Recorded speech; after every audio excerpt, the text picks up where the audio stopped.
As a son of a pastor, and being born in a very staunch Christian home, what I knew and what I was told about the third eye is not what I discovered when mine opened. And for the first time, I'm going to say what I saw and what I discovered. So stick around. Some things might not be easy to hear, but I promise you, they are also not easy to say. Number one, the third eye and having spiritual eyes is two different things. Opening your third eye means opening your awareness to the third force of reality. The force of reality that is beyond duality. That means opening your awareness and accessing a reality that is beyond just good and bad, which is duality. That is why it is called the third eye, because you already have two. I would compare the third eye to the tree of life in the Garden of Eden that Adam and Eve were stopped from taking after they had eaten from the tree of the knowledge of good and bad.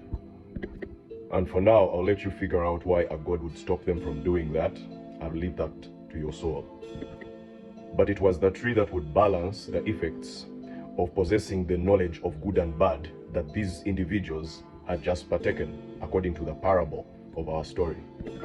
But then you will realize that the sovereignty of power in every belief system is in threes, meaning somehow two realities are not the last sovereign realities a being can experience. There is a third, and it is supreme. That's what I would call the third eye. The law of three calls it the neutralizing force. It neutralizes the affirming force and the denying forces of nature. In Taoism, yin and yang are not the last or sovereign realities. The Tao is the third and the highest reality, because it balances the realities of the first two opposites.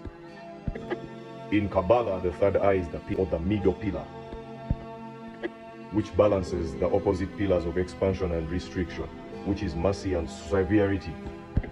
And the Buddhists call it the middle way. So a person whose third eye is open is simply an individual that has a balanced view of reality without gravitating to any extremes. They have a reconciled perspective of reality. For example, when a person whose third eye is open reads the Bible, they don't only read themselves as the Israelite that is taking the land in Canaan, they also read themselves as the family that is being displaced from that land. So they reconcile the opposites.